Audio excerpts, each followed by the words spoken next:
vous avez des contraintes horaires, et puis nous avons déjà beaucoup travaillé aujourd'hui. Donc c'est un très grand honneur pour moi, et évidemment aussi un très grand plaisir que de modérer. Je n'ai jamais tellement aimé le terme, parce que moi je suis plutôt pour la radicalisation du débat, mais enfin bon. En tout cas, la seule chose dont je m'occuperai, c'est le temps. Et je serai essentiellement le maître du temps, si mes amis le veulent bien. Donc il est inutile que je vous les présente, puisque vous les connaissez bien, vous avez regardé le programme. Je rappellerai simplement que Antoine Nasri Messara, je donne votre fonction essentielle, vous êtes membre du Conseil constitutionnel au Liban, ce qui évidemment est un peu impressionnant pour moi que d'être le maître du temps de la Cour suprême, en quelque sorte. Donc je ne sais pas comment on va pouvoir s'en tirer, mais je vais essayer. Et vous êtes plutôt juriste et sociologue de formation, je pense. Et Ahmet Insel, qui lui vient plutôt de l'économie, mais je dirais que tu fais maintenant plutôt de l'économie politique, qui est donc universitaire, qui est une figure extrêmement importante du débat intellectuel et politique en Turquie, à la fois comme auteur, comme éditorialiste à Cumhuriyet, et également comme l'une des chevilles ouvrières de la plus grande maison d'édition turque, et un peu l'équivalent du Seuil en France. Et je profite donc d'évoquer, je profite de cette évocation du paysage culturel turc pour, si les organisateurs des rencontres m'y autorisent, placer ce débat sous l'égide d'une autre grande figure du paysage culturel turc, Osman Kavala, mécène, philanthrope, acteur très important du dialogue entre ce qu'il est convenu de nommer turc, kurde et arménien, qui a été arrêté de manière parfaitement arbitraire au mois d'octobre, qui croupit depuis en prison, et qui est comme donc une illustration cruelle du débat qui nous réunit cet après-midi. Comment définir, enfin comment aller vers de nouvelles citoyennetés à la fois multiculturelles et multiethniques. Et Osman Kavala, pardonnez-moi, Osman Kavala a été et est bien entendu, demeure une grande figure de cette réflexion en Turquie, puisque vous le savez, la Turquie, au fond, depuis l'Empire ottoman, même si cela se présente de manière encore plus aiguë depuis l'instauration de la République, aussi entre deux définitions de la citoyenneté sur lesquelles Ahmed pourra nous éclairer. Est-ce que l'on est citoyen turc? Donc là, vous voyez très bien l'ethno-confessionnalisation ou confessionnalisation de la définition de la citoyenneté, ou est-ce que l'on est citoyen de Turquie? Et d'ailleurs, c'est l'acception qui devrait prévaloir, puisqu'il ne s'agit pas d'une république turque, mais d'une république de Turquie. Constitutionnellement. Et c'est un débat auquel Ahmet, mais également Osman Kavala et d'autres ont participé très directement au péril de leur liberté. Ça n'est pas un débat exclusivement turc, puisque c'est un débat sur lequel vous réfléchissez vous-même beaucoup, et c'est un débat qui taraude aujourd'hui l'Union européenne. On voit bien par exemple comment M. Orban est sans doute plus partisan d'une citoyenneté hongroise que d'une citoyenneté de Hongrie, par exemple. Bon. Mais enfin, on peut filer la comparaison à peu près pour chaque pays de l'espace européen. Donc voilà, un débat extrêmement important que nous plaçons sous l'égide amicale et malheureusement lointaine d'Osman Kavala. Je vous passe tout de suite la parole. Je suggère que nous procédions par des modules assez courts d'une dizaine de minutes, comme ça, que sous la forme d'une partie de ping-pong, ce qui sera plus dynamique. Et puis très rapidement, nous associerons la salle et nous prendrons, c'est une suggestion d'Antoine, nous prendrons les questions peut-être par deux ou trois pour essayer de mutualiser les réponses et de gagner du temps. Antoine, c'est à vous. Je vais vous présenter le problème en trois questions. La première question, qu'est-ce que la citoyenneté, brièvement? Deuxièmement, quels sont les problèmes que pose la citoyenneté dans une société une et plurielle? Et troisièmement, quels sont les problèmes aujourd'hui et que faire pour demain? Premièrement, qu'est-ce que la citoyenneté? Je ne vais pas aller trop loin. Il y a la notion de sujet et il y a le citoyen. Le citoyen est détenteur de droits, il a des obligations et il est la source de la souveraineté. Et alors, énormément d'écrits et de thèses ont été faites. Cette question de citoyenneté dans des sociétés plurielles, où beaucoup d'idéologues, je dis, disaient, tant qu'il y a communautarisme, il n'y a pas de citoyenneté. C'est une vision idéologique du problème. Et c'est aussi une condamnation de la population, de plus de la moitié du globe, à ne pas être des citoyens. C'est une incompréhension en profondeur de ce qu'est en fait la citoyenneté. Chacun est citoyen là où il se trouve. Même s'il est étranger dans un pays, il doit se comporter en citoyen. Je passe rapidement à la deuxième question.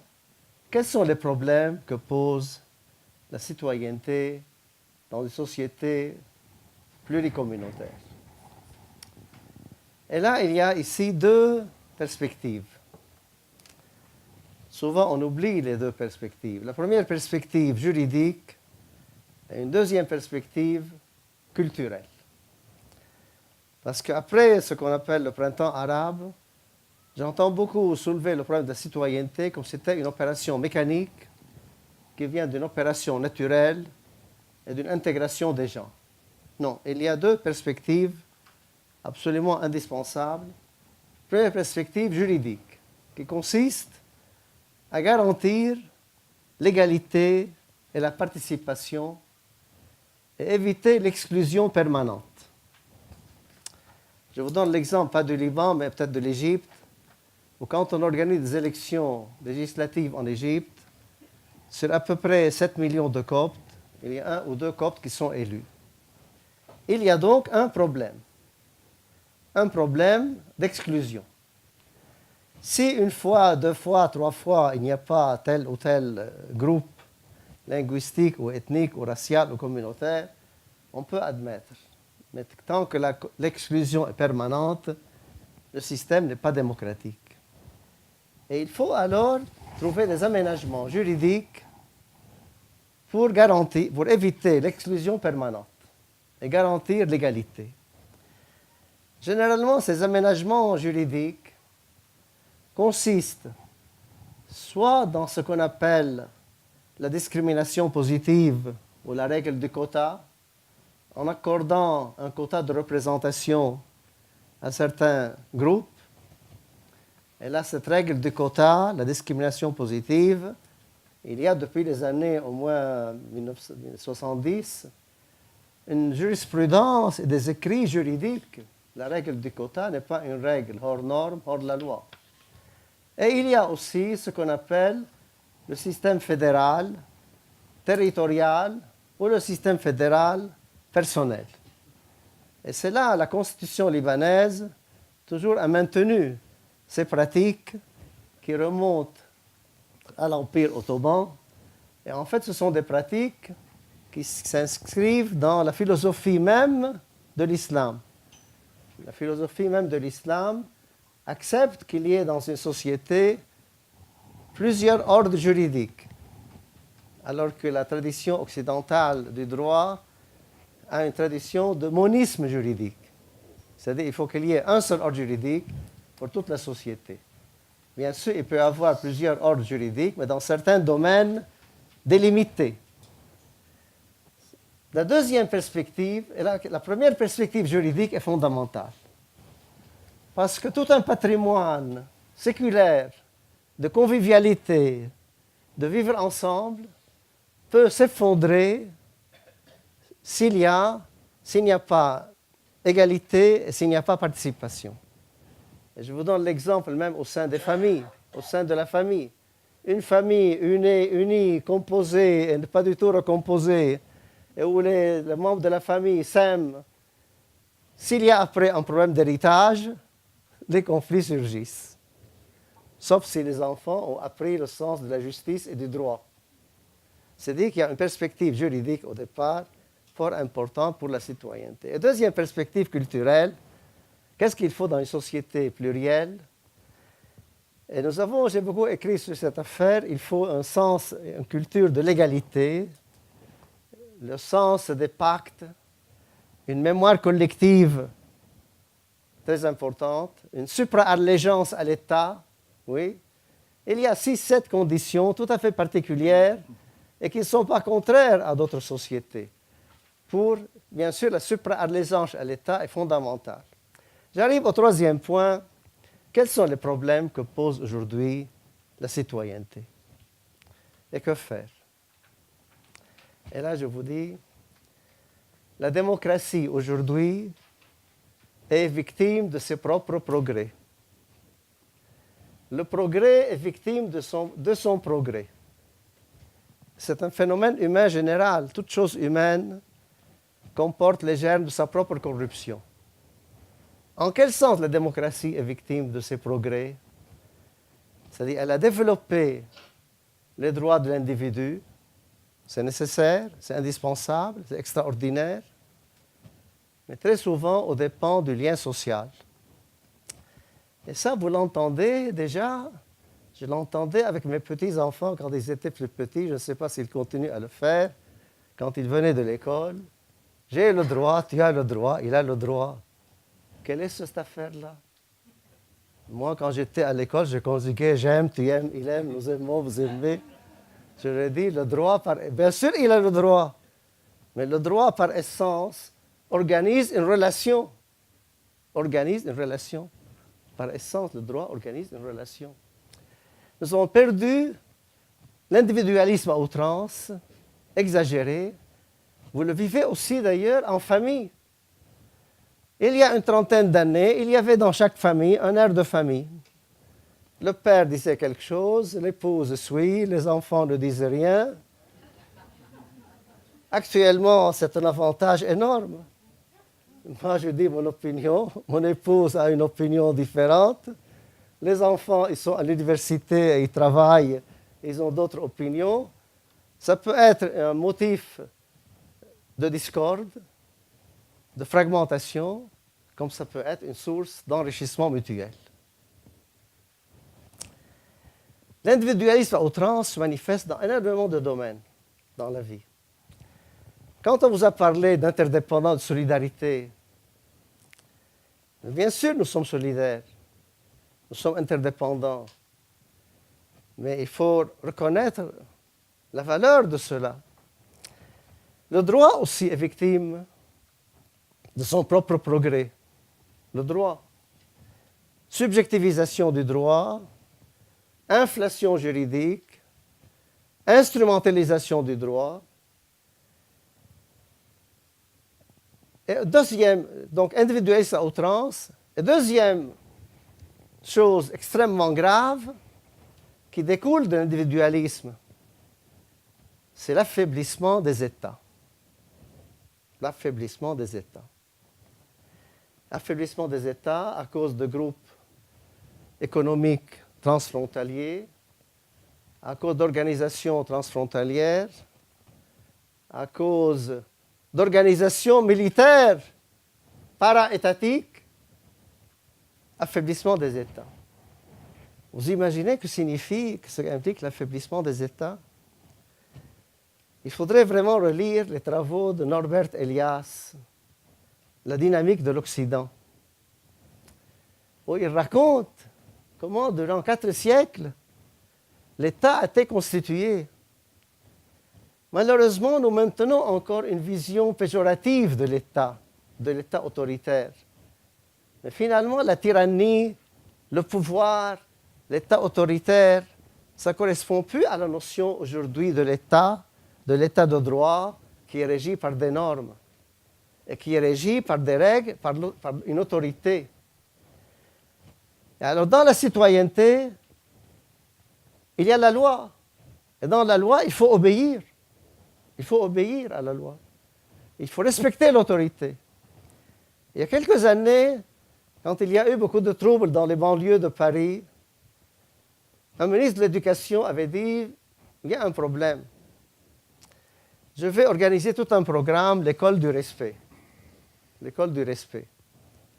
Et la plupart des enseignants se sont élevés contre lui, comme quoi il est traditionnel. Qui est intervenu? La police. La police qui est venue dire aux familles, les enfants abandonnés, les enfants sans famille, les enfants éduqués à un libéralisme sauvage, ils viennent chez nous comme délinquants. Et vous savez, dans beaucoup d'écoles maintenant dans le monde, un peu moins au Liban jusqu'à présent, oui, on dirait que les élèves n'ont pas besoin seulement d'un enseignant, ils ont besoin d'un gendarme à l'école, d'un policier. Et beaucoup d'enseignants sont atteints de déprime. La notion d'autorité est une notion noble, qu'il faut revaloriser. Vous allez me dire que je suis traditionnel. Je suis fier d'être traditionnel. L'autorité est une notion noble. Ce n'est pas le pouvoir. L'autorité, par nature, est régulée par des normes. Un chef d'État obéit aux lois. Un directeur d'école applique les règlements de l'école. L'autorité. Et alors, qu'est-ce qu'il faut faire? Je pense qu'il faut de plus en plus revenir au père fondateur. Ce n'est pas original ce que je vous dis. Vraiment, si vous relisez Aristote, Montesquieu, Voltaire, Rousseau, sur tous ces problèmes de démocratie, vous voyez à quel point ils avaient le souci de l'ordre public, du lien social. Et vraiment, le dernier livre de Dominique Schnapper, L'esprit démocratique des lois, est centré sur le travail de Montesquieu, qui mettait en garde contre l'égalité extrême. Et vous savez, même Machiavel est machiavélien, mais pas machiavélique. Je ne sais pas si le professeur Badi va être d'accord avec moi. Oui, il est machiavélien. J'attends la fin de la phrase. Voilà, il est machiavélien dans le sens que, à l'époque, il était vraiment soucieux de l'ordre public dans des provinces fort agitées et en conflit militaire extrême. Et quand il dit la fin justifie les moyens, ce n'est pas dans un but privé. Il dit la fin justifie les moyens quand c'est une fin d'ordre public, d'intérêt général. Le machiavélisme, c'est tout à fait différent. Et on a posé une question à la dernière séance, je vais terminer. Est-ce qu'il n'y a pas une limite à la reconnaissance de la diversité? Oui, il doit y avoir une limite à la reconnaissance de la diversité. Et je vous donne l'exemple dernier, il y a 2-3 semaines, en France. Quand, à un moment où l'officier de l'état civil délivrait les passeports français à des gens naturalisés, il y a une fille qui n'a pas tendu la main pour le saluer. Il ne lui a pas remis le passeport. Elle a intenté une action devant le Conseil d'État, et le Conseil d'État a reconnu qu'elle n'a pas le droit au passeport. Quand on entre dans une société, il faut respecter ses valeurs fondamentales. D'ailleurs, toutes les lois sur le permis de séjour impliquent, je ne dis pas intégration, je n'aime pas ce mot, impliquent des systèmes d'inclusion. Et finalement, c'est un mode de respect.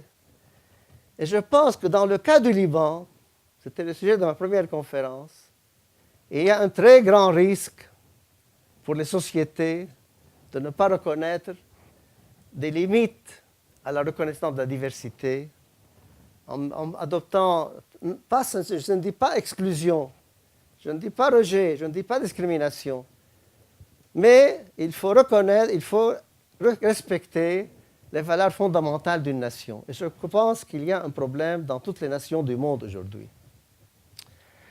Moi, j'avais visité les États-Unis dans les années 1960-62. J'étais absolument en admiration devant les valeurs fondatrices des États-Unis. Je suis très désespéré aujourd'hui parce que j'entends. Le Liban aussi, il y a des valeurs fondatrices de l'État libanais. Convivialité, pacte, compromis sans compromission, vivre ensemble islamo-chrétien. Et ça a été agressé par des voisins hostiles ou des voisins inamicaux. Nous organisons tout un programme qui coupe plus de 30 écoles aujourd'hui sur les valeurs fondatrices du Liban. Et ces valeurs fondatrices du Liban, de la France, des États-Unis, elles sont en fait singulières, en même temps elles sont universelles. Si elles sont opposées aux questions de droits de l'homme, bien sûr, il faut les refuser. Je pense qu'il faut beaucoup travailler les valeurs fondatrices des nations. Parce que ce qui fait la cohésion d'une nation, c'est une culture partagée. Une culture partagée. Merci. Merci beaucoup.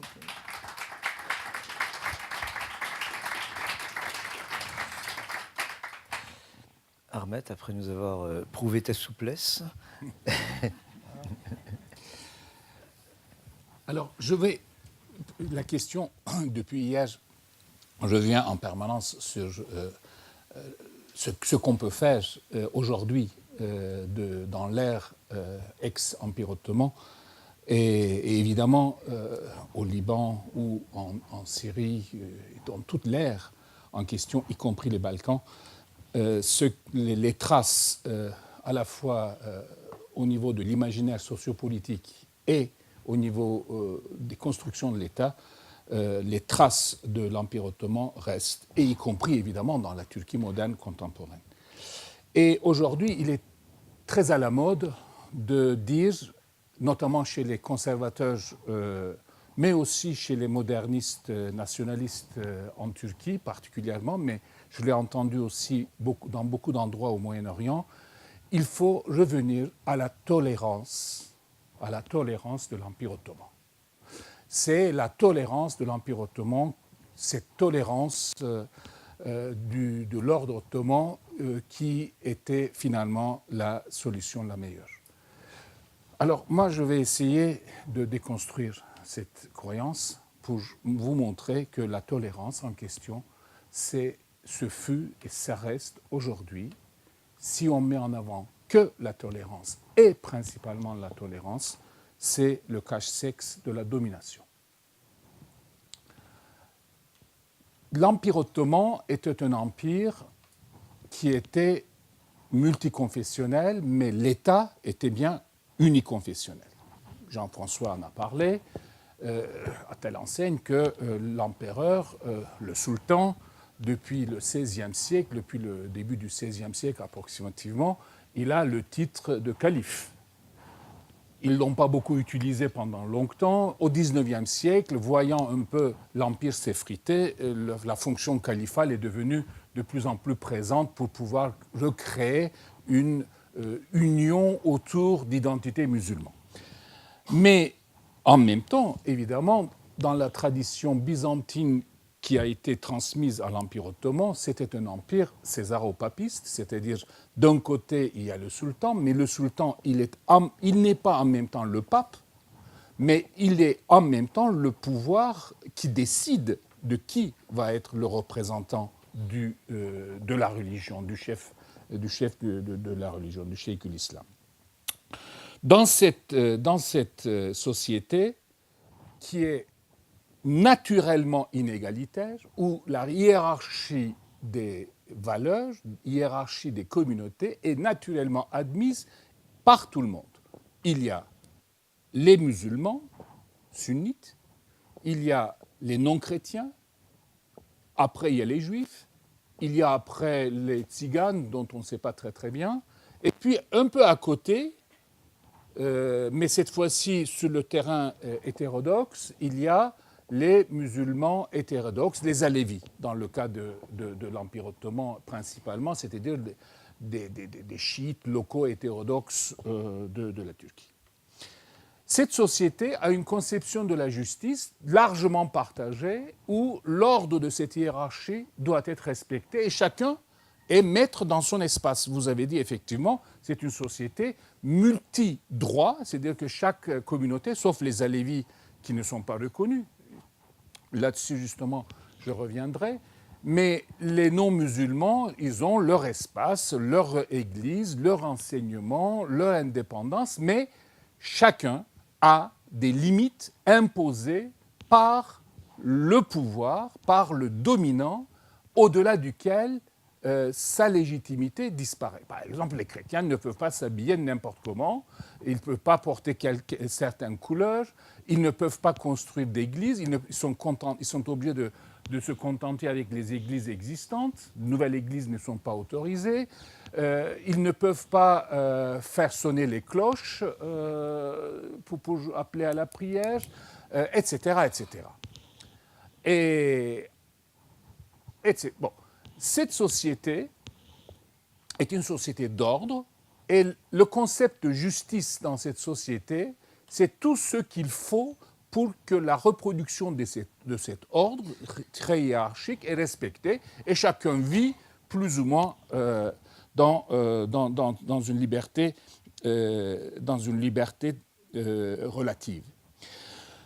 Cette société est dite tolérante, mais c'est une tolérance accordée par le dominant. La tolérance est un mot qui m'effraie parce que c'est un mot qui connote le verbe tolérer et par conséquent supporter, laisser jusqu'à certaines limites l'autre faire. Mais c'est le dominant qui détermine les limites au-delà duquel l'autre a le droit faire ou ne pas faire. Et par conséquent, la tolérance est un mode de domination qui est acquise, accepté dans l'ordre traditionnel. Et quand est-ce que la tolérance devient problématique? Bien, finalement, au XIXe siècle. Au XIXe siècle, la tolérance, cette tolérance qu'on peut appeler une tolérance méprisante, parce qu'en même temps, le sultan et les musulmans méprisent les chrétiens, ceux qui sont considérés comme inférieurs à eux. C'est une donc tolérance méprisante. Et puis il y a aussi une tolérance punitive. Les chrétiens, les juifs, les orthodoxes, les catholiques, etc., ils sont reconnus. Mais les hétérodoxes musulmans, eux, ils ne sont pas reconnus. Il n'y a pas de tolérance méprisante envers eux. Il y a une tolérance punitive envers eux. Parce qu'eux, ils sont des mécréants divergentes. C'est-à-dire ceux qui ont divergé, ceux qui quittent l'orthodoxie sunnite, l'orthodoxie dominante, et qui cassent la hiérarchie. Et là, la réaction est violente. Il n'y a pas de tolérance vis-à-vis de l'hétérodoxie soufie, et plus particulièrement ce qu'on appelle l'hétérodoxie alévite Kızılbaş, plus exactement, ceux qui portaient un petit bonnet rouge, et qui se soulèvent régulièrement à partir du XIIe siècle et jusqu'au XVIe, XVIIe siècle. L'Empire ottoman a principalement tué des musulmans hétérodoxes, avant même de tuer ces sujets chrétiens ou juifs. Il n'y a eu pas tellement de pogroms jusqu'au XIXe siècle, jusqu'au début du XIXe siècle. Jusqu'au début du XIXe siècle.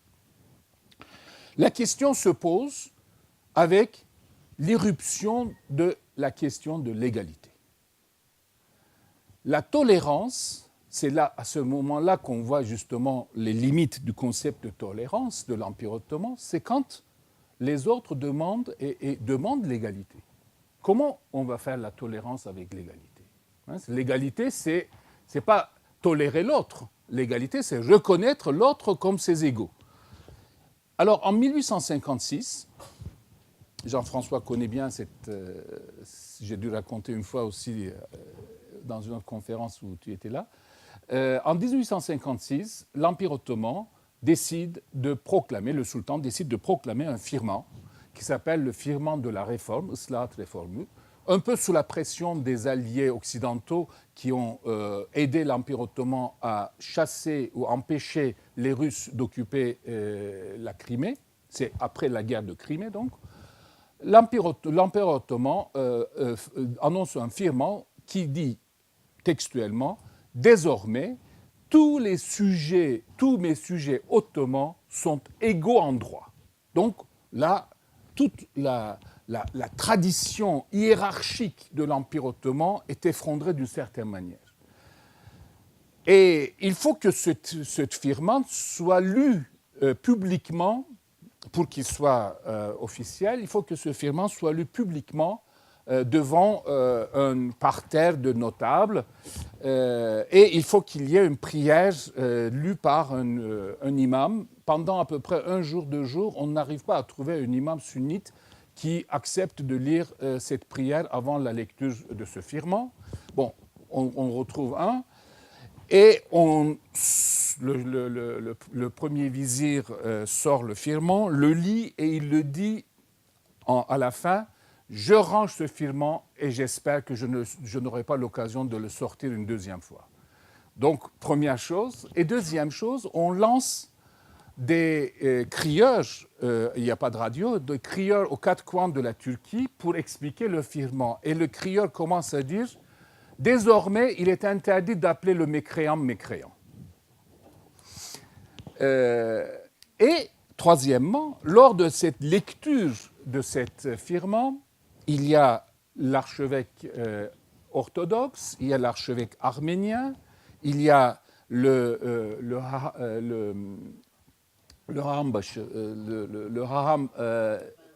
rabbin, le rabbin d'Istanbul, qui sont tous présents, ce sont les dignitaires de l'Empire ottoman, et l'archevêque de Constantinople se retourne à son collègue arménien, il dit: est-ce que nous serons aussi, nous, égaux avec les Juifs? Comment on va faire?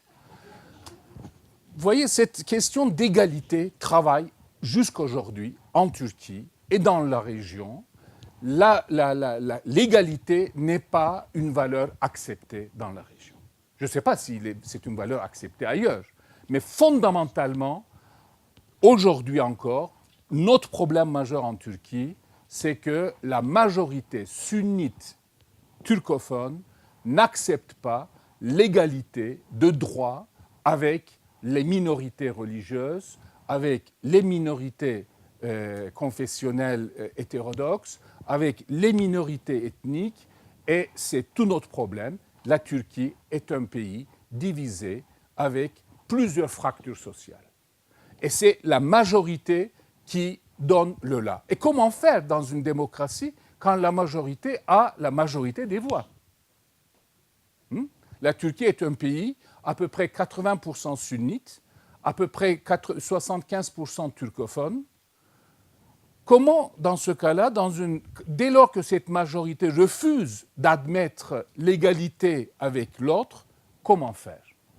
Les Kurdes, pendant depuis un siècle, n'arrêtent pas de s'insurger. C'est le 5e insurrection kurde qui continue avec le PKK depuis 1985, mais il y en a eu d'autres. En 1930, en 1925, en 1938. Les chrétiens, les pauvres, ils ont été bien pogromés et génocidés, donc il n'y en a plus. Donc du coup, le problème est résolu d'une certaine manière. C'est une société qui est devenue l'épuration ethnique. Et là-dessus, Jean-François a raison. Ce travail qu'il a signalé tout à l'heure de l'influence ou l'influence du kémalisme sur l'idéologie nazie, en partie, est très bien documentée d'ailleurs ce bouquin. La Turquie, en 1914, dans les frontières aujourd'hui de la Turquie, était un pays, une société à 30% non musulmans. En 1924, c'est devenu une société à 99% musulmans. Je crois que en termes d'épuration ethno-religieuse, c'est un des cas les plus réussis, entre guillemets, de la région, peut-être du monde d'ailleurs. Et aujourd'hui encore, la population a cette conception de la justice ancienne. C'est-à-dire, tant qu'on respecte cette hiérarchie inégalitaire entre les identités ethniques, religieuses, on ajoutera à ça une troisième identité culturelle, on peut vivre, vraiment, ça ne pose pas de problème. Mais dès lors que dans la nouvelle définition de citoyenneté, on introduit la minorité, n'importe laquelle, kurde, arménien, alévi, exige, demande la reconnaissance de son statut égaux, en tant qu'égaux, là, la fureur se déclenche et la violence se déclenche. La violence de l'État, mais aussi de la violence de la majorité qui soutient cet État. Donc la tolérance en question, c'est une tolérance d'un côté méprisante. Encore aujourd'hui en Turquie, après presque un siècle de république, encore aujourd'hui en Turquie, on a l'habitude de dire turc d'origine arménienne. On n'arrive jamais à dire à un Arménien automatiquement turc. Turc d'origine arménienne, turc d'origine chrétienne, turc, et on les appelle la plupart du temps des étrangers. À telle enseigne que la Cour de cassation en 1972, dans un de ses arrêts, a utilisé ce concept inimaginable dans un état de droit moderne à propos d'un grec orthodoxe, d'une fondation grecque orthodoxe qui était en conflit avec l'État sur définition de patrimoine, quelque chose comme ça. Il a utilisé le terme de citoyen étranger. La Cour de cassation utilise le terme de citoyen étranger, c'est-à-dire des gavours en fait, c'est-à-dire des mécréants. Alors, cette situation donc de tolérance méprisante ou de tolérance punitive contre les Alévis, face à ça, nous avons l'objectif, le défi de l'égalité. Et par conséquent, par rapport à la question que tout à l'heure Antoine Messana a posée, moi, je ne suis pas favorable, pour la Turquie j'entends, pas pour le Liban, je ne suis pas favorable pour pouvoir envisager la possibilité de vivre ensemble dans les différences ethniques, culturelles, et je mets culturelles non pas au sens religieux, culturelles au sens ce partage entre est-ce que nous sommes occidentaux ou est-ce que nous sommes orientaux, hein, c'est aussi presque aussi violent que religieux et racial, ethnique, religieux et culturel. Moi je ne suis pas favorable à ce qu'on retourne aux valeurs fondatrices de la nation ou de la Turquie républicaine. Je ne suis pas favorable du tout parce que ces valeurs fondatrices de la Turquie républicaine sont des valeurs fondatrices d'une tolérance méprisante ou d'une tolérance punitive. Il faut refonder cette République et il faut refonder cette laïcité hypocrite de la République. Dernièrement, je dirais, la Turquie est donnée comme l'exemple d'unique pays musulman ou laïque en même temps, mais c'est une hypocrisie, cette laïcité. C'est une vraie hypocrisie. C'est une pièce de théâtre pour cacher justement cette tolérance punitive et cette tolérance méprisante envers l'autre. Parce que qu'est-ce que c'est que cette laïcité où, finalement, la direction des affaires religieuses occupe 100 000 fonctionnaires imams et que la religion sunnite, avec sa version hanéfi, est officieusement de fait religion d'État et que toutes les autres activités religieuses non musulmanes sont laissées aux communautés dans une optique, de toute façon, ils vont tous partir. Un jour ou l'autre, ils vont tous partir. D'une manière ou d'une autre, ils vont, ou on les chasse, ou ils vont tous partir. Ils vont chacun retourner dans leur mère patrie. Autrement dit, pour un grec orthodoxe, pour un arménien en Turquie, il n'y a pas, pour la majorité, la Turquie n'est pas sa mère patrie. Et la laïcité, c'est une manière de contrôler le sunnisme d'un côté, et c'est une manière aussi de montrer que, finalement, l'autre versant de l'islam n'est pas légitime, c'est-à-dire les Alévis. Aujourd'hui, les Alévis, 15% de la population, demandent tout simplement la reconnaissance de leur lieu de culte comme un lieu de culte officiel. Et pour les sunnites, c'est quelque chose d'inimaginable. On ne peut pas accepter. Et il y a un conflit très latent. Donc, moi je dirais, nous avons besoin d'une refondation de la République. Nous avons besoin d'une refondation multiculturelle, multiethnique, si vous voulez, tout ce que vous voulez. Mais d'abord, une refondation sur la base des vraies égalités citoyennes. La question d'égalité est une question qui traverse tous les conflits sociaux aujourd'hui. Et de dire que l'égalité est acceptée, est accordée par le droit aujourd'hui en Turquie, c'est simplement un mensonge. Donc, on peut évidemment, en tant que Kurde, et Jean-François a dit, en tant que Kurde, on peut devenir généraux, mais à condition d'oublier sa kurdicité. On peut malheureusement, encore pire, on peut malheureusement pas devenir ni général, ni préfet, ni employé des cadastres si vous êtes arménien, grec et juif. Même en oubliant votre arménité, votre judaïté, votre orthodoxie, parce que la Turquie garde les traces de votre appartenance religieuse. Et il n'y a aucune loi qui interdit, mais tout à fait par hasard, aucun non-musulman ne réussirait les concours d'entrée dans la fonction publique. Jusque-là, il n'y a eu aucun musulman qui a réussi, sauf dans l'université, aucun musulman a réussi les concours d'entrée dans la fonction publique. Voilà la laïcité à la turque. C'est une laïcité de domination turco-musulman, sunnite, sur le reste de la population. Et par conséquent, moi je pense que d'abord, avant toute chose, nous devons nous poser la question de l'égalité citoyenne, au-delà de toute cette variété des communautés. Mais le problème, c'est que comment imposer à la majorité sociologique du pays qui ne veut pas vivre à égalité avec sa minorité? Comment l'imposer? Par les voies démocratiques?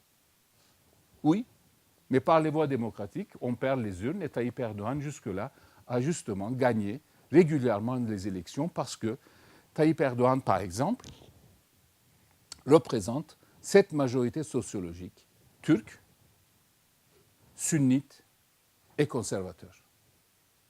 Turc contre les Kurdes, sunnite contre les revendications des Alevis, conservateur contre les revendications ou contre le mouvement de modernistes. La Turquie est 80% turcophone, la Turquie est à peu près 80% sunnite, le reste est alévi, et la Turquie est à peu près 65% qui se considère conservateur. Par conséquent, Tayyip Erdogan a le jackpot au niveau électoral. Il est représentant de ces trois clivages sociaux. Donc, je suis très réservé à la fois sur l'idée de faire émerger la tolérance de l'Empire ottoman pour faire vivre les communautés. L'exemple du Liban, c'est autre chose, parce qu'au Liban, il n'y a pas une majorité. Et je suis très réservé sur l'idée de dire que la tolérance est le moyen le plus efficace pour faire vivre ensemble les communautés. Moi, je ne vois pas du tout la minorité tolérer la majorité. La question ne se pose jamais en termes de la minorité qui tolère la majorité. C'est toujours la majorité qui tolère la minorité. Et justement, c'est ça le grand problème. Merci. Ahmed. Un petit déficit... Un déficit de parole pour Antoine. Le problème je suis parfaitement d'accord, pleinement d'accord avec M. Insel, mais le problème de M. Insel, c'est qu'il n'a pas suivi le développement de la recherche internationale et comparative sur ce genre de système. Tout système d'autrefois envisagé d'après les normes d'aujourd'hui, il est rétrograde. Ce sont des systèmes rétrogrades. Oui. Mais le code pénal de 2000 est rétrograde. Le code de commerce de 1800 est rétrograde. Comment moderniser ce genre de régime? Et là, ça s'intègre dans une théorie bien connue qui est celle du pluralisme juridique. Elle a des normes, elle a des règles, ce n'est pas hors de la loi. Et il y a 4 conditions pour que ce système, comme tout autre système, soit conforme aux normes générales et internationales des droits de l'homme. La première règle, c'est que ce système soit égalitaire. Dans le cas du Liban, ils sont égalitaires. Aucun régime de statut personnel domine sur l'autre. Deuxièmement, ils doivent être ouverts. Ne pas imposer à quelqu'un d'appartenir à une communauté. Le mandat français institué l'arrêté 1931, mais les organisations religieuses s'y opposent. Et il y a un mouvement civil au Liban pour que ce soit ouvert. Troisièmement, il faut qu'il y ait un instance supérieure étatique qui contrôle les dérives. Et là, au Liban, c'est la Cour de cassation. Mais les dérives, les perversions, la corruption dans les tribunaux religieux sont incalculables. Oui? Voilà. Et quatrièmement, il faut bien sûr un espace public qui soit partagé et commun, aménagé, tout ce plan. Nous avons écrit sur cela, mais c'est tellement pénible avec des gens qui ont fondé leur carrière, leur enseignement, leur ouvrage sur les slogans de confessionnalisme, sectarianisme, communautarisme. Sectarianisme, communautarisme, confessionnalisme, ce ne sont pas des notions, ce ne sont pas des catégories juridiques. Ça s'appelle aujourd'hui gestion démocratique de pluralisme. Oui? Et ce ne sont pas des régimes hors de la loi. Maintenant, pourquoi faut-il, dans ce genre de pays, des aménagements spéciaux, comme celle que qu'a citée et celle qu'il faut moderniser? Parce qu'il y a le pluralisme au sens démocratique général, mais il y a aussi le pluralisme culturel et social qui s'ajoute. Et quelles sont les caractéristiques du pluralisme culturel et social? Premièrement, les clivages sont plus ou moins bien tracés et rigides. Ils ne changent pas avec la mobilité de l'opinion. Deuxièmement, ils classifient les citoyens. Il est noir, il est blanc, chypriote grec, chypriote turc. Troisièmement, il se traduit par des organisations sociales, hospitalières, caritatives, éducatives, etc. Mais il ne faut pas exagérer ce pluralisme, parce qu'il peut y avoir un pluralisme extrême, comme dans certaines tribus encore en Afrique, où le type naît dans sa communauté, va à l'école de sa communauté, se marie avec une fille de sa communauté, travaille au sein de sa communauté et meurt et enterre dans sa communauté. Et il y a ce qu'on appelle les appartenances croisées, overlapping membership, où le type, un maronite de Jounieh, il épouse une fille de Chouf, il a des propriétés au Akkar, il travaille à Beyrouth Ouest autrefois, il a des propriétés à Zahle, dans la Bekaa, il est membre du parti X, il est membre du syndicat Y. Celui-là, il a des appartenances croisées et son pluralisme ne fait pas peur. Oui? C'est pour ça, en fait, que durant toutes les guerres au Liban, on a rempli le Liban de démarcation et le Liban est redevenu comme avant parce qu'il y a tellement de ces appartenances-là. Et alors, quand le pluralisme a ces caractéristiques-là, il ne change pas avec l'opinion. Quand vous votez, il y a droite, gauche, républicain, démocrate, il y a plus ou moins de la rigidité. Et c'est pour cela qu'il y arrive souvent de l'exclusion. Ce qu'on appelle l'alternance n'est pas un processus automatique. Et jusqu'à présent, à ma connaissance, on n'a pas trouvé un système électoral, quand les communautés sont disséminées, qui puisse assurer une représentation équitable.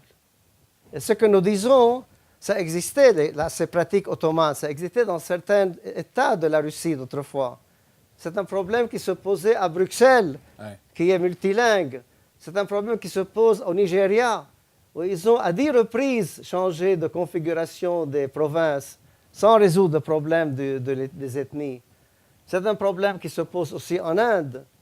Donc, ça s'intègre dans une théorie du pluralisme juridique que malheureusement, presque dans aucune université dans le monde, on l'enseigne parce qu'on est encore dépassé. On enseigne les modèles connus et qui sont en vogue.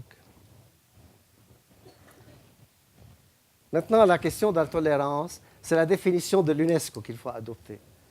Le terme tolérance est un terme qui a beaucoup une histoire glorieuse à mon sens, surtout avec les écrits de Voltaire.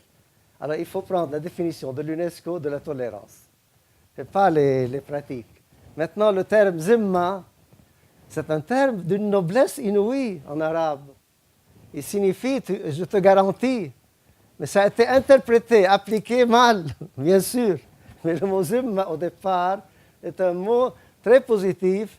Et partout dans le monde, en dehors de l'Empire ottoman, tout le monde était zimma. La discrimination était générale.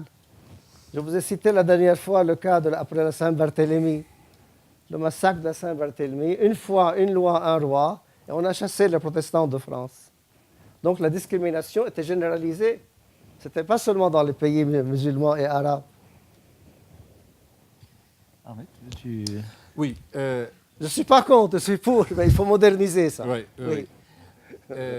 Moi, sur la question du pluralisme juridique, il y a eu des débats. Et effectivement, j'avais initié en début des années 90 avec des musulmans en Turquie un débat sur le pluralisme juridique, et d'autant plus que le mouvement islamiste à l'époque n'était pas au pouvoir, et ils proposaient ce qu'ils appelaient la déclaration de Médina par Mahomet, qui reconnaît la coexistence avec la communauté juive de Médina. Mais le problème, c'est que très rapidement, évidemment, cette reconnaissance de coexistence s'est transformée en une immense domination.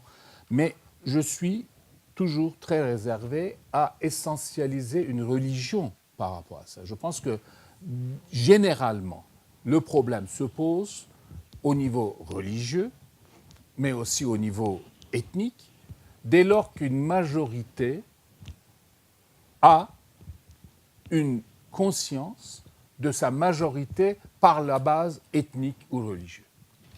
C'est un problème d'une prise de conscience d'une majorité en termes religieux et ethniques. Aujourd'hui, en Turquie, qu'est-ce qui fait que, vous voyez, la Turquie est un pays plutôt long, plutôt c'est un rectangle, ça fait 1500 km d'un bout à l'autre.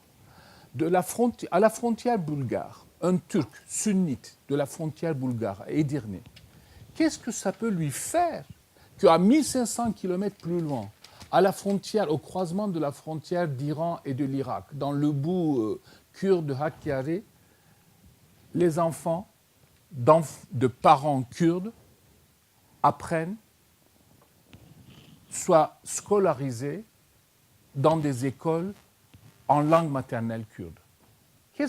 Mais si vous faites aujourd'hui un référendum, le sunnite turc qui est à 1500 km de Edirne va dire non à l'enseignement en langue maternelle pour les Kurdes.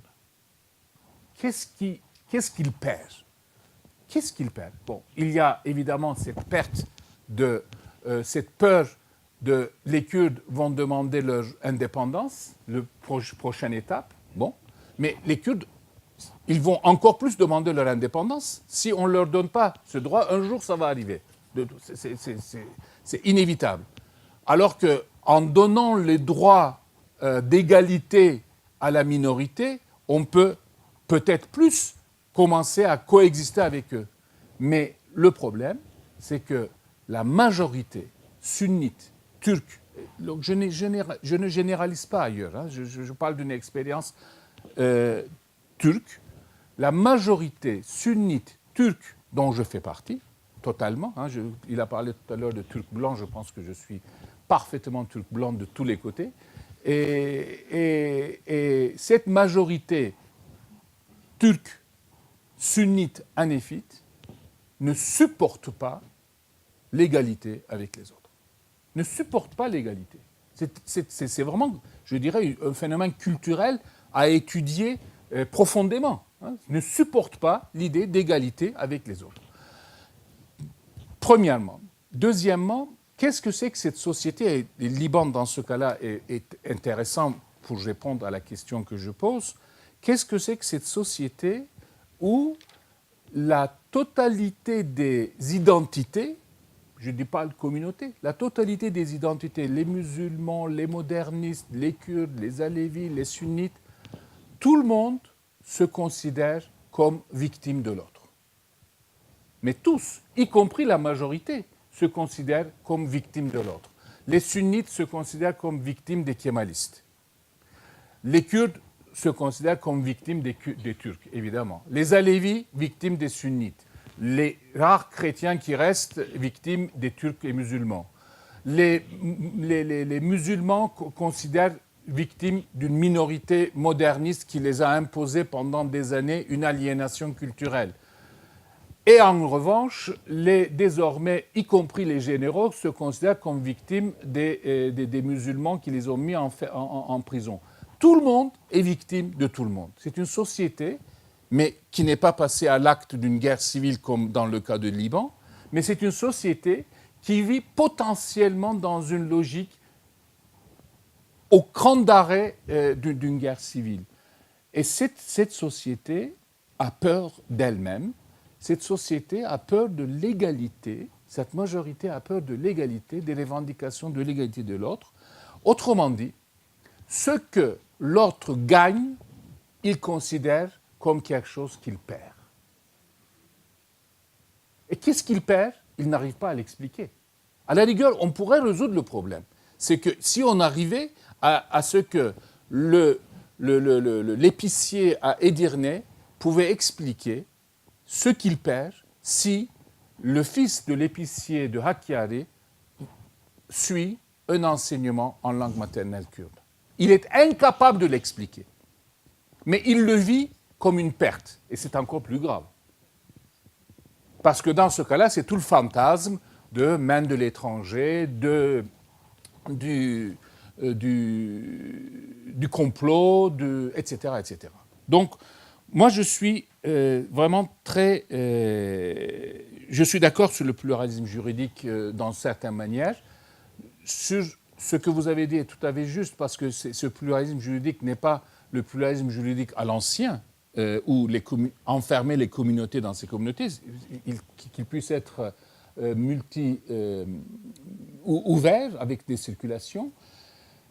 Mais en même temps, j'ai bien peur que le pluralisme juridique, quoi qu'on fasse, aujourd'hui, dans une Turquie qui a connu 100 ans de modernisation uniforme, aggrave encore plus la guerre civile. Donc nous sommes dans une situation, moi je pense, condamnée à résoudre ce problème par une prise de conscience, un travail politique où c'est la majorité turque qui pose problème. Il faut qu'on pose la question convenablement. Nous n'avons pas un problème turc, nous n'avons pas un problème kurde en Turquie, nous n'avons pas un problème alévi en Turquie, nous avons un problème turc sunnite en Turquie. D'abord, il faut qu'on pose aux Turcs sunnites quel est leur problème. Qu'est-ce qui fait qu'ils sont majoritaires et ils ont peur de la minorité? Il faut l'exprimer comme un problème, je crois. Il faut vraiment l'exprimer comme un problème. Et si tant qu'on élude ça comme problème, ils sont considérés comme des victimes des complots internationaux, des victimes des francs-maçons, des victimes des impérialistes européennes qui essaient de donner des droits aux Kurdes, etc. Ils se considèrent comme des victimes, mais ils ne savent pas exactement victimes de quoi par ailleurs. Je crois qu'effectivement, il faut qu'on change le nom du problème et il faut qu'on s'interroge à la majorité. Il faut définir le problème à travers la définition du problème de la majorité. Le problème en Turquie que nous avons, c'est un problème turc en termes de définition, c'est un problème sunnite en termes de définition, bien avant d'être un problème kurde, alévi ou chrétien. Souhaitez-vous réagir par rapport à ça? Oui, ce que vous dites s'applique à toutes sortes de régimes dans le monde. Tout régime, comme le corps humain, il a ses maladies et ses thérapies. Mais le problème, c'est qu'on ne peut guérir une maladie que par ses remèdes. Voilà. Et c'est pour ça qu'il faut se pencher sur le pluralisme juridique pour trouver les remèdes à ce genre de maladie, ce que la plupart des universitaires ne font pas. Ensuite, c'est comme le fer à repasser. Le fer à repasser, autrefois, était au charbon. Maintenant, il est devenu sophistiqué. Il a gardé son identité et sa finalité. Les régimes de pluralisme juridique, on ne les a pas assez étudiés parce que la plupart des auteurs sont des auteurs jacobins. Ils ont considéré que ce sont des régimes hors de la loi. Or, tout régime hors de la loi, ça s'applique mal. Et moi, je n'ai pas dit qu'il faut appliquer ça à tous les pays du monde. Je dis seulement qu'en Syrie, en Égypte, en Libye, dans le monde arabe, en Turquie, il y a une tradition dans ce problème. Il faut moderniser cela. Mais ne croyez pas que tout le monde me comprend ou c'est facile à faire comprendre. Mais on a besoin de développer et de suivre les recherches internationales. Merci.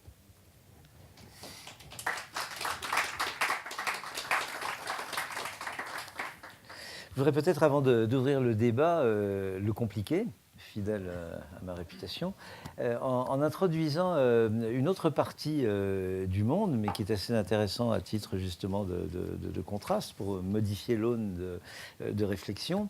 Tout d'abord, rappeler que l'empire colonial français, qui était un empire dominé par une élite jacobine et extrêmement centralisatrice, avait quand même reconnu au Sénégal, dans sa colonie du Sénégal, ou plus exactement dans une partie de l'actuel territoire sénégalais, les 4 communes, le pluralisme juridique, puisque les ressortissants des 4 communes, Saint-Louis, Gorée, Dakar et Rufisque, étaient citoyens français. Alors avec des complications d'ailleurs, parce qu'il y avait la question du droit de vote, mais enfin ces 4 communes envoyaient quand même un député au Parlement français. Ce qui posait problème, c'était la conscription. Et l'armée française, qui laissait les ressortissants des 4 communes envoyer un député, n'acceptait pas que les Africains, donc les Sénégalais des 4 communes, servent dans l'armée française, et notamment dans le cadre de la conscription. Donc il y avait un pluralisme juridique assez amusant et presque ironique à l'égard de réalités symétriques. C'est un peu à front renversé par rapport à l'Empire ottoman. Et il a fallu qu'un député sénégalais, élu par ces 4 communes, le premier député noir, parce que ces députés étaient souvent des créoles ou des métis, s'engage pendant la Première Guerre mondiale à porter ce débat de l'intégration des ressortissants des 4 communes dans l'armée française et non pas dans les tirailleurs sénégalais. Bon. Donc il y a eu un jeu assez intéressant, mais il faut voir que l'Empire français était capable de pluralisme juridique et qu'il n'y avait pas moins, si mes souvenirs sont bons, de 6 ou 8 statuts de l'appartenance à l'Empire français dans les années 1950, entre le Maroc, la Tunisie, l'Algérie, l'AOF et l'AEF, au début des années 50, le Laos, enfin des pays d'Indochine, etc. Il y avait un extraordinaire pluralisme juridique et la citoyenneté était plurielle. Ça, on l'a complètement oublié aujourd'hui. Ahmet met en boîte la majorité la majorité turque sunnite, hanéfite turque, mais les mêmes réactions hallucinatoires aujourd'hui, elles sont observables en France. On ne voit pas très bien en quoi effectivement les fondements de la République française sont ébranlés par le port du voile, ou qu'est-ce que ça peut leur faire finalement. Bon. Et c'est quand même une République française qui est oubliée, je le disais tout à l'heure en blaguant autour d'une table, qu'au début du XXe siècle, à l'Assemblée nationale française siégeait le député de Pontarlier qui siégeait en habit musulman, comme on disait, parce qu'il avait cru bon de se convertir à l'islam. C'était dans les 10 premières années du XXe siècle. Bon. Donc cette espèce de crispation identitaire, je pense, fait partie de cette triangulation nationale et libérale que j'évoquais tout à l'heure. Une seconde remarque, ce sera la dernière. L'Afrique subsaharienne, cher Antoine, est quand même un peu différente de la manière dont vous l'avez présenté tout à l'heure, avec ces pauvres gens enfermés dans leur case communautariste, case dans tous les sens du terme. Parce que quand vous regardez l'histoire de l'Afrique, ce qui ne veut pas dire grand-chose, mais on va se contenter de l'Afrique de l'Ouest, par exemple, vous voyez d'abord une très grande tradition de pluralisme religieux.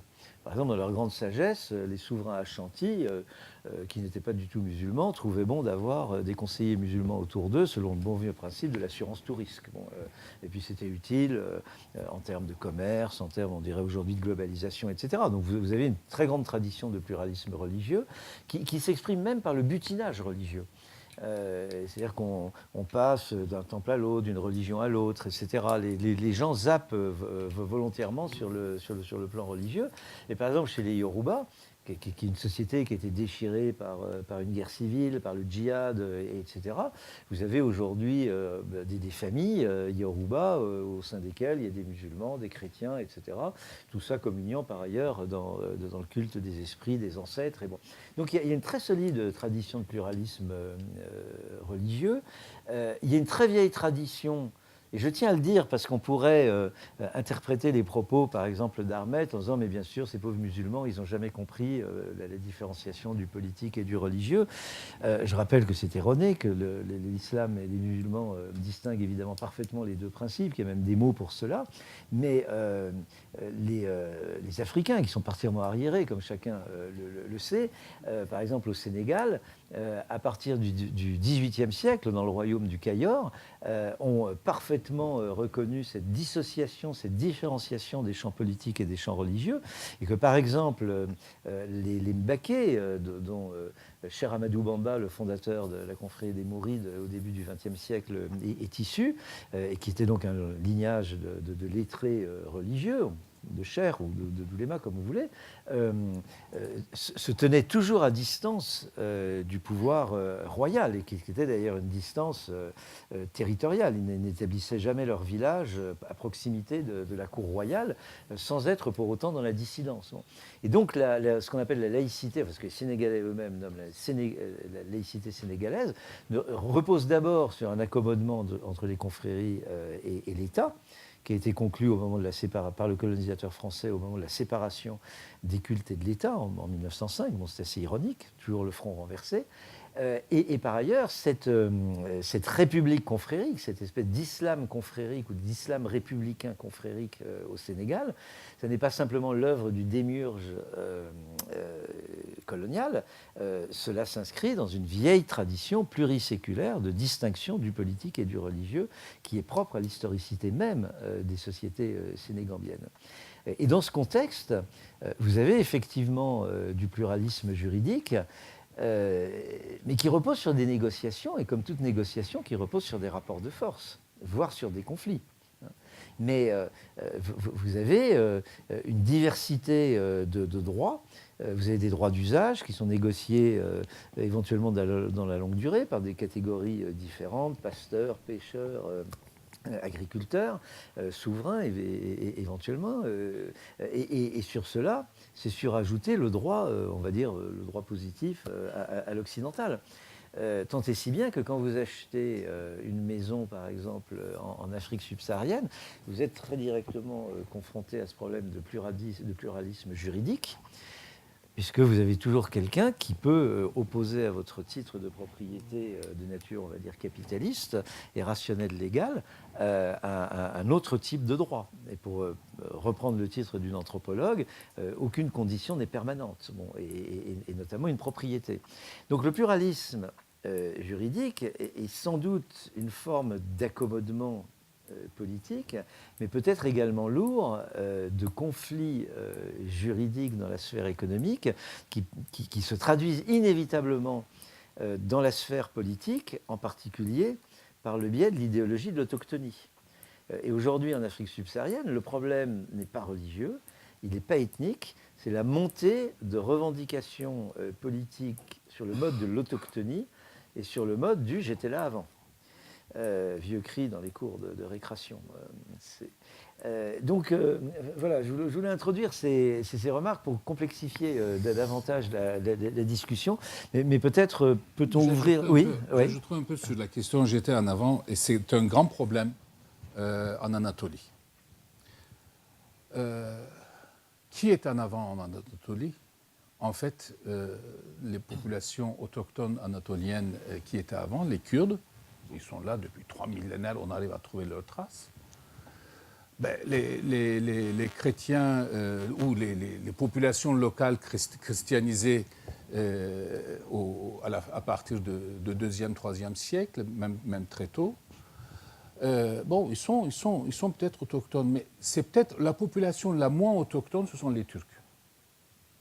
Puisque les Turcs, ils ont cette idéologie, en réalité, si vous regardiez au niveau congénital, probablement l'immense majorité des Turcs, ce sont des autochtones convertis. Hein. Mais en termes d'idéologie, les Turcs se considèrent comme ceux qui sont arrivés de l'Asie centrale. Donc ils ne sont pas autochtones. Et tellement bien que Tayyip Erdogan a 3 dates fétiches. 2023, 100e anniversaire de la République. 2053, 600e anniversaire de la prise de Constantinople. Nous sommes le seul pays au monde où la plus grande ville du pays, qui est depuis presque 600 ans est ottomane et turque, on continue à fêter la prise de Constantinople. Nous sommes le seul pays qui, tous les ans, le 29 mai, fête la prise de la plus grande ville du pays de ses habitants autochtones. Et 3e date que Tayyip Erdogan a introduite, ces 2 dates étaient déjà là. 3e date que Tayyip Erdogan a introduite, c'est 2071. C'est quoi? J'interromps 2000, mais comme il veut fêter lui-même chacun de ses anniversaires... Pas en 71. Il dit que ce sera ses enfants. C'est 2071, c'est la première bataille des tribus turques avec la Byzance à Malazgirt. C'est l'entrée des tribus turques, des Selçukides, des tribus turques en Anatolie. C'est à partir de ce moment-là que la Byzance a reculé. Et la turquification et l'islamisation, les Turcs sont des tardifs musulmans, hein, étaient beaucoup plus tard islamisés, et c'est ces 3 dates. C'est quand même bizarre. C'est quand même bizarre qu'un pays où la majorité de la population fête la conquête de son pays. C'est ce facteur-là, et ça je terminerai là-dessus, ce facteur-là explique le syndrome de Turc. Parce qu'au fond, plus le nationalisme religieux, parce qu'il s'agit d'un nationalisme religieux, puisque ce n'est pas du nationalisme pur, il y a la dimension religieuse et la dimension nationaliste, et ce nationalisme religieux, plus on met en avant qu'on est en fait le moins autochtone du pays. Et par conséquent, on est toujours, peut-être, à la merci d'autres puissances qui reviendront pour les autochtones, qui reviendront et vous chasseront. La peur de la Turquie à reconnaître le caractère œcuménique du patriarcat de Fener. Qu'est-ce que ça peut faire que le patriarcat de Fener, qui a 3000 fidèles en toute la Turquie, qu'est-ce que ça peut faire que le patriarcat de Fener se considère comme œcuménique? C'est un problème vis-à-vis des autres églises autochtones, autocéphales, orthodoxes. C'est à la rigueur, dans une logique de pouvoir, au contraire, la Turquie devrait soutenir au niveau international le caractère œcuménique du patriarcat de Fener. Non, parce que si on reconnaît le caractère œcuménique du patriarcat de Fener, le patriarcat de Fener peut un jour revendiquer le retour de Constantinople.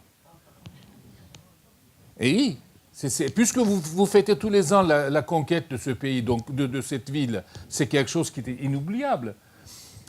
Donc, tout le problème de ce nationalisme religieux, c'est qu'on est toujours en Turquie dans la peur de partir, d'être chassé de son propre pays. Et il y a deux choses là-dessus sur lesquelles il y a vraiment un syndrome. Premièrement, une réalité, la Première Guerre mondiale.